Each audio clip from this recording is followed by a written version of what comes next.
బియ్యానికి 300. అమ్మా నీకు విషయం చెప్పాలంటే ఏడుపు వస్తుందమ్మా. ఏడవలసిన అవసరమే వచ్చిందిరా బాబ్జీ. ఇంట్లో నాన్న సంగీతంతో హింసిస్తున్నాడని చదువుకోవడానికి బీచ్కి వెళ్ళాను. అక్కడ వాచ్ పోయిందమ్మా. ఎల్లుండి నుంచి పరీక్షలు. కనీసం చేతికి సెకండ్ హ్యాండ్ వాచ్ అయినా ఉండాలిగా. ఓ 100 రూపాయలు బొమ్మా. ఈసారైనా తగలేసుకోకుండా వాచి కొనుక్కో. అలాగే. ఇదిగో 100. అయినా వాచి బారేసుకోవడం ఏమిట్రా పిచ్చి వెధవ. ఇదిగో పార్వతి, ఇందాక వీధిలోంచి వస్తుంటేను కొందరు పెద్ద మనుషులు కనిపించి త్యాగరాజోత్సవాల దగ్గరికి వస్తున్నాయి కదా, నా వంతు ఓ 500 రూపాయలు విరాళంగా ఏమని భైరవ రాగంలో బావురమన్నారే. 500? నేను ఇలాగే అన్నాను. మీరిస్తాను ఒప్పుకున్నారా? కుటుంబం బరువు బాధ్యతలు తెలిసిన వాడిని నేనెందుకు మాటిస్తానే. కావాలంటే 2 లేక 300 విరాళంగా ఇస్తాను. ఆ రోజు ఉచితంగా కచేరీ చేస్తానని మాటిచ్చాను. పైసా కూడా అడగం. మీ కచేరీ మాత్రం వద్దు బాబు అని దండం పెట్టుంటారు. అంతేనా? కమాతు రాగంలో కాళ్ళు చేతులు వెరక్కొడతాను. నా కచేరీ అంటే బొత్తిగా భక్తి శ్రద్ధలు లేవు. ఆఖరి మాటగా 200 రూపాయలు విరాళంగా ఇస్తాను అన్నానే. ఇవ్వకపోతే బాగుండదు, ఆ తర్వాత నీ ఇష్టం. త్యాగరాజ స్వామి నిన్ను ఆశీర్వదిస్తాడు. 3, 4, 5. అమ్మగారు పాలకు డబ్బులండి. అమ్మగారు పచారీ సామాన్ డబ్బులండి. అమ్మగారు నా జీతం అండి. అమ్మగారు పాలకు డబ్బులండి. అమ్మగారు పచారీ సామాన్ డబ్బులండి.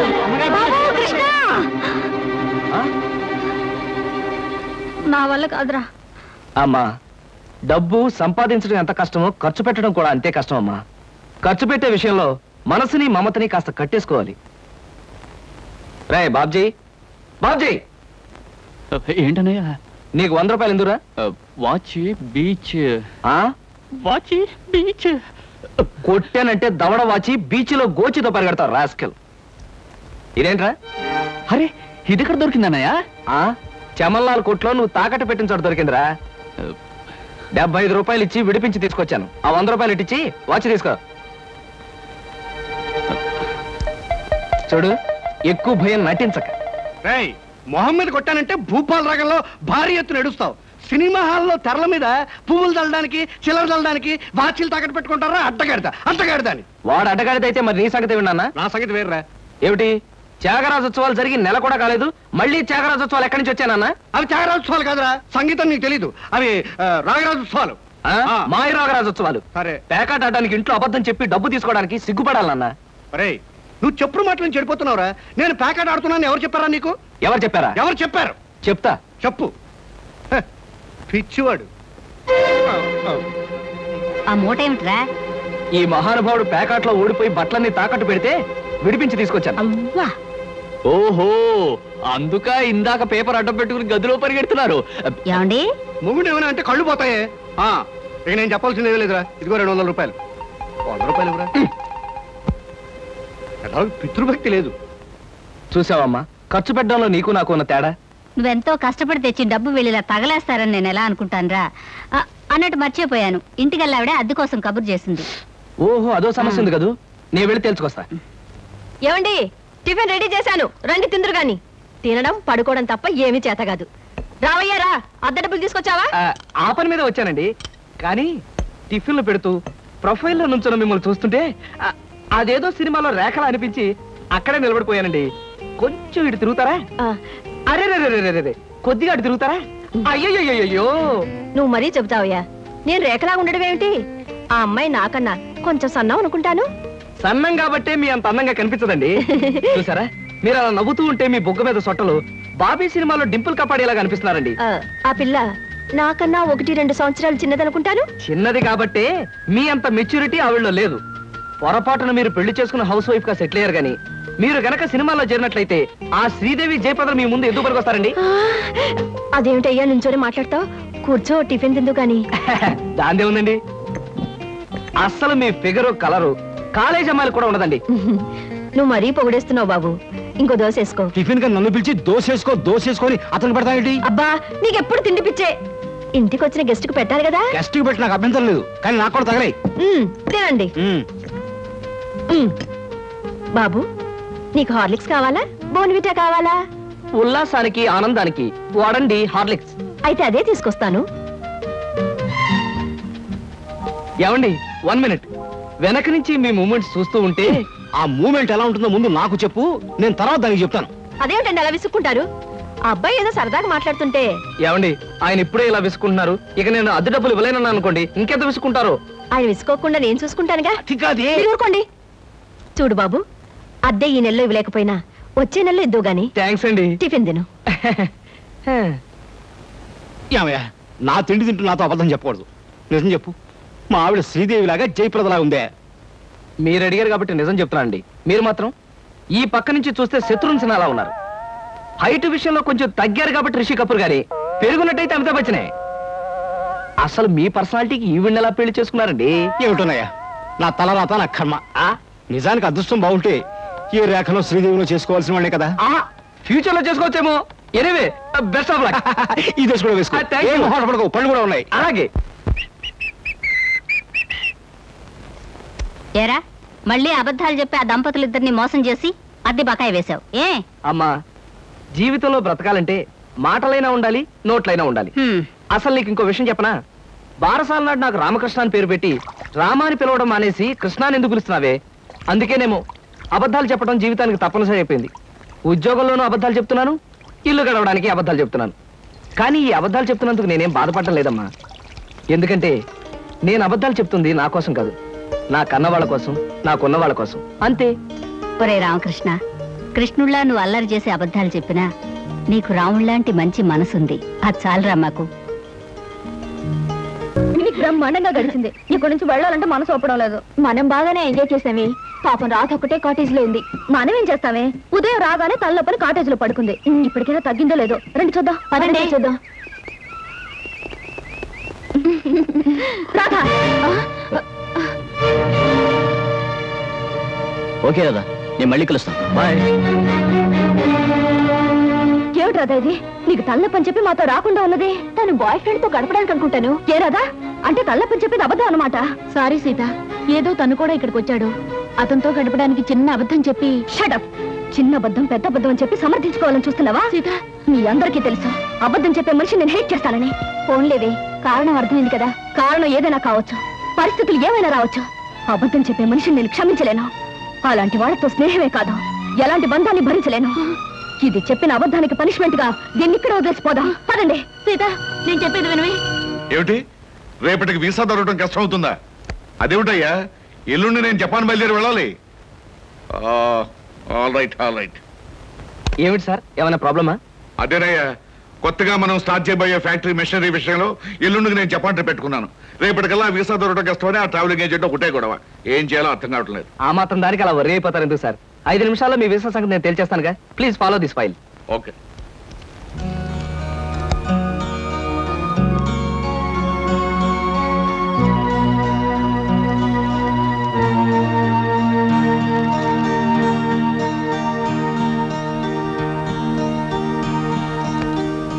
ఓకే సార్, పాస్పోర్ట్ వీసా గురించి మీరేం వరీ అవ్వక్కర్లేదు. Everything is arranged. My god, ఈ కాసేపట్లో ఈ సమస్యను ఎలా పరిష్కరించావయ్యా? ఏముంది సార్, టూరిజం మినిస్టర్ గారి మేనల్లుడు ఎప్పటి నుంచో మన కంపెనీ ఏజెన్సీ అడుగుతున్నాడు. ఈ విషయం చెప్పి కొంచెం దువ్వాను, పని అయిపోయింది. కృష్ణ, నీలాంటి వాడు ఒక్కడుంటే చాలయ్యా. కోట్లు పెట్టుబడి పెట్టిన వ్యాపారమైనా కళ్ళు ముసుగు చేయొచ్చు. బై ఈ ట్రిప్ ముగించుకొచ్చేసరికి నాకు 4 రోజులు పడుతుంది. ఈ లోపుగా బిజినెస్ వ్యవహారాలు, ఆఫీస్ వ్యవహారాలు నువ్వే చూసుకో. చెక్కుల మీద సంతకాలు పెట్టాను. ఆఫీస్ ఖర్చులకు ఎంత కావాలో అంత డ్రా చేసుకో. అలాగే sir. Wish you happy and successful trip. Thank you very much.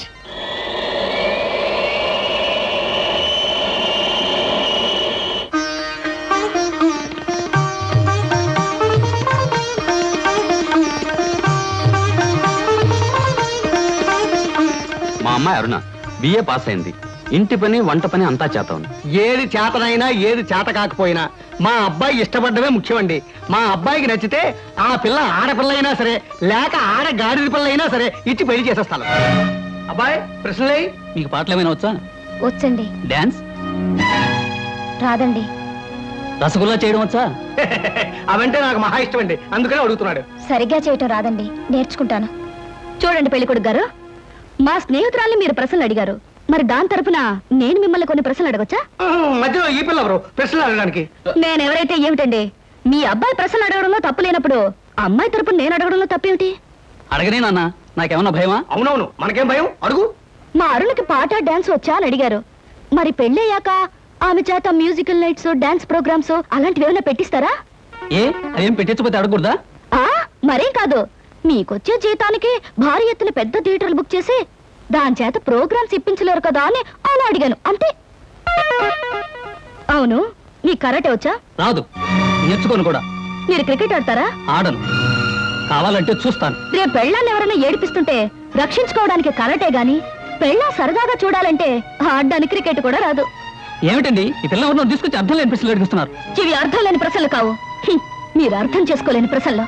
పశువులు సంతలోకి వచ్చినట్టు పెళ్లి చూపుల పేరుతో పెళ్లి కూతురు ఇంటికొచ్చి తలా తోకాలేని ప్రశ్నలు వేసి ఆ పిల్లలు బాట పెట్టి ఆ తర్వాత తీర్పిచ్చే జడ్జి గారులాగా మీరు జడ్జిమెంట్ ఇవ్వడం సాంప్రదాయం కావచ్చేమో గాని సంస్కారం మాత్రం కాదు.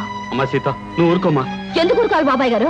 మన అమ్మాయి ఎలాంటిదని వాళ్ళు తెలుసుకోవడానికి ప్రయత్నించినప్పుడు వాళ్ళ అబ్బాయి ఎలాంటి వాడో తెలుసుకోవడానికి మనం ఎందుకు ప్రయత్నించకూడదు? అమ్మమ్మమ్మమ్మమ్మ, నీలాంటి పిల్ల ఈ పిల్లకి స్నేహితురాలంటే ఈ అల్లుడు కూడా ఆటం బాంబురాడన్నమాట. ఈ పిల్లను పెళ్లి చేసుకున్న మరుక్షణం నా కొడుకు మతిస్థిమతు లేకుండా రోడ్ల వెంబడి తిరగాలి, వాడి వెంట నేను తిరగాలి. చూడండి, పెద్దవారు మీకు ప్రత్యేకంగా చెప్పక్కర్లేదనుకుంటాను. ఆడదంటే అమ్మకానుకున్న ఆట వస్తువు అనుకోకండి. వచ్చి చూసి పరీక్షించి పరిశీలించి మీ ఇష్టాలు చెబితే తలదించుకోవడానికి ఈ కాలపు ఏ ఆడపిల్ల సిద్ధంగా ఉండదని గుర్తుంచుకోండి. నువ్వెన్నైనా చెప్పు సీత, పెళ్లి చూపులకు వచ్చిన అబ్బాయిని అలా ప్రశ్నలు వేయటం పొరపాటు అనిపిస్తోంది. తన లైఫ్ పార్ట్నర్ గురించి మగాడు ప్రశ్నలు వేసినప్పుడు ఆడది మాత్రం ప్రశ్నలు ఎందుకు వేయకూడదు? ఆడపిల్లల వైపు నుంచి ప్రశ్నలు వేయడం మొదలు పెడితే అబ్బాయిలు పారిపోతారే పెళ్లి చేసుకోకుండాను. సరే, పెళ్ళన్నది ఆడదానికి ఎంత అవసరమో మగవాడికి అంత అవసరమే. కనుక ఎవరు ఎంతకాలం అని పెళ్లి చేసుకోకుండా పారిపోతారో? దాని పెళ్లి చూపులప్పుడు నువ్వు అలా మాట్లాడావు, రేపు నీ పెళ్లి చూపులప్పుడు ఏం చేస్తావే? ఆడది మగాడు ముందు బలి కోసం ముస్తాబైన గొర్రె పిల్లల తల ఉంచుకుని కూర్చోవడం ఇవన్నీ నా విషయంలో కుదరదు. మరి నీ పెళ్లిలా చేసుకుంటావే? అదే సస్పెన్స్. నేనెలా పెళ్లి చేసుకుంటాననేది త్వరలోనే మీకు తెలుస్తుంది. డబ్బరు ఎక్కడేమిటి చూసారా? ఎవరో అమ్మాయి ముగ్గుడు కావాలి అని పేపర్లో వేసిందిరా. ఆవేశపడకండి, పేపర్ చెడిపోతుంది. వాడు చదువుతానంటున్నారుగా, ముసలాడ చదువు. ముగ్గుడు కావాలను, అనేక లక్షల ఆస్తికి వారసురాలు, కోటేశ్వర ఏకైక కుమార్తెనై అందం చదువును నాకు ముగ్గుడు కావాలి. అన్నింటిలోనూ నాకంటే ఎక్కువ అర్హతలు గల వ్యక్తి నేను ఎన్నుకోదలిచాను. చదువు, అంతస్తు, ఆస్తి, అందం, పేరు ప్రతిష్టలు కలిగిన ఉత్సాహవంతులైన యువకులు నేను చేసే ఇంటర్వ్యూకి హాజరు కావచ్చు. ఇంటర్వ్యూ జరిగే స్థలం తాజ్ హోటల్, రూమ్ నెంబర్ 321, సమయం శుక్రవారం సాయంత్రం 5-7 గంటల మధ్య. పైన పేర్కొన్న అర్హతలు కలిగిన ఎవరైనా హాజరు కావచ్చు. ఇట్లా సీత ఎంఏ. సీతో పీతో ఈ పిల్ల చాలా పెద్ద కెనెట్లో ఉంది గురు. అది ఇచ్చిన అడ్వర్టైజ్మెంట్ చూస్తుంటే ఆ నేపాల్ మహారాజు కొడుకు వచ్చినా సెలెక్ట్ చేసుకోదనిపిస్తుంది. మనబోటి వాళ్ళు ఎవరో లాభం లేదురా. ఆ అమ్మాయికి నచ్చాలంటే ఏ అమెరికా ప్రెసిడెంటో ఇంగ్లాండ్ ప్రైమ్ మినిస్టర్ అయి ఉండాలి. Non sense. దీని చేత సెలెక్ట్ కాబడ్డానికి ఎక్కడి నుంచో రావాలా? మనం వెళ్ళినా చాలు సెలెక్ట్ కావచ్చు. కబుర్లు చెప్పడం కాదు గురు, దమ్ములుంటే వెళ్ళి ఆమె చేత సెలెక్ట్ అనిపించుకో, నీకే తెలుస్తుంది. దమ్ముగిటే చాలదురా, సొమ్ములు కూడా ఉండాలి ఇలాంటివన్నీ పడగొట్టడానికి. అలాంటివి ఏమీ అక్కర్లేదు, పర్సనాలిటీ మాట ఉంటే చాలు. ఇలాంటి వాటిని ఈజీగా పడగొట్టచ్చు. అంత తేలిగ్గా చెబుతున్నావు. ఆ ఇంటర్వ్యూకి వెళ్ళి సెలెక్ట్ అయ్యారా చూద్దాం. Okay, 1000 rupees bet. నేను వెళ్ళి ఈ అమ్మాయి ఇంటర్వ్యూలో సెలెక్ట్ అయ్యి వస్తాను.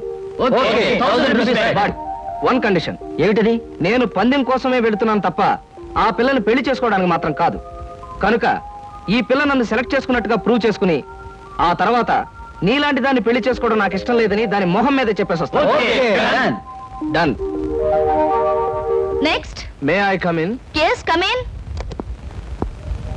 Hello. Hello, take you seat. Thank you. ఏమిటి ఇలా వచ్చారు? ఇంటర్వ్యూలో ఏదో గొప్ప క్వశ్చన్ ఉంటాయి అనుకున్నానే, మొట్టమొదటే వేశారు డెత్ క్వశ్చన్. డెత్ క్వశ్చనా? అంటే చచ్చు ప్రశ్న. బాంబేలో బాంద్రాలో బ్యూటీ క్వీన్ రెస్టారెంట్ లో కూర్చుని బ్రేక్ఫాస్ట్ తింటూ పేపర్ తిరిగేశాను. అందులో మీ ఇంటర్వ్యూ అడ్వర్టైజ్మెంట్ చూసి ఇంట్రెస్టింగ్ అనిపించి కలెక్టర్ ప్రోగ్రామ్ క్యాన్సిల్ చేసుకుని ఇక్కడికి వచ్చాను. ఇక్కడికి వచ్చిన వ్యక్తిని ఇంటర్వ్యూకే వచ్చాను తెలుసుకోకుండా ఎందుకు వచ్చారని అడగటం డెఫినెట్ గా డెత్ క్వశ్చనే. Am I correct? Yeah, you are correct. I'm sorry. మీరేం చేస్తుంటారు? ఏం చేస్తుంటారు అనే కంటే ఏం చేయగలరు అని అడగండి. ఎందుకంటే నేను చేయలేదంటూ ఏమీ లేదు. స్టేట్స్ లో టెక్స్టైల్ బిజినెస్, జపాన్ లో ఎలక్ట్రానిక్ బిజినెస్, స్విస్ బ్యాంక్ లో మనీ ట్రాన్సాక్షన్, ఇంగ్లాండ్ లో ఎక్స్పోర్ట్ బిజినెస్. ఐఎమ్ సారీ, నా క్వాలిఫికేషన్స్ అన్ని చెప్పాలంటే ఒక ఫుల్ డే పడుతుంది. By the by, my name is Krishna. Glad to meet you. అన్నట్టు నేను అడ్వర్టైజ్మెంట్ ఇచ్చిన పేపర్లోనే మరొక 6 పెళ్లిళ్ళ అడ్వర్టైజ్మెంట్స్ వచ్చినాయి. అక్కడికి వెళ్లకుండా ఇక్కడికే ఎందుకు వచ్చారు? ఇది ఒక ఫూలిష్ క్వశ్చన్. దట్ మీన్స్ చవట ప్రశ్న. మిగతా అడ్వర్టైజ్మెంట్స్ అన్ని వాళ్ళ పేరెంట్స్ ఇచ్చారు, ఇదొక్కటే ఇండివిజువల్ గా ఇచ్చారు. అందుకే తమాషాగా థ్రిల్లింగ్ గా ఉండి ఫ్లైట్ ఇటు పక్కకు మళ్ళించారు. ఆహా, మీకు ఏ భాషలు వచ్చా? నాకు చాలా వచ్చు అనుకోండి. ఇంతకీ మీకే వచ్చో చెప్పండి. తెలుగు, ఇంగ్లీష్, కాస్త హిందీ. That's all? అంతేనా? నాకు ఫ్రెంచ్ వచ్చు. ఫెర్నాష్ ఇష్కోలా డెషికా అంటే ఫ్రెంచ్ లో మీరు కులాసాగా ఉన్నారా అని. చైనీస్ వచ్చు. చింగ్ చాంగ్ చింగ్ మిన్ అంటే మీరు చాలా అందంగా కనిపిస్తున్నారు అని. జాపనీస్ వచ్చు. ఓషియో ఖుష్బూ బుషు అంటే నా గురించి మీకు చాలా తక్కువ తెలుసు అని. ఇలాగే ఆల్మోస్ట్ వరల్డ్ లాంగ్వేజెస్ అన్ని కవర్ చేశాను. ఫెంటాస్టిక్. మీ ఫ్యామిలీ బ్యాక్గ్రౌండ్? మా ఫాదర్ రాగరాజు అంటే junior Tyagaraju, a great singer. ఆయన అమెరికాలో ప్రోగ్రామ్స్ ఇస్తూ ఉంటే లండన్ నుంచి దొరలు స్పెషల్ ఫ్లైట్స్ లో వస్తుండేవారు.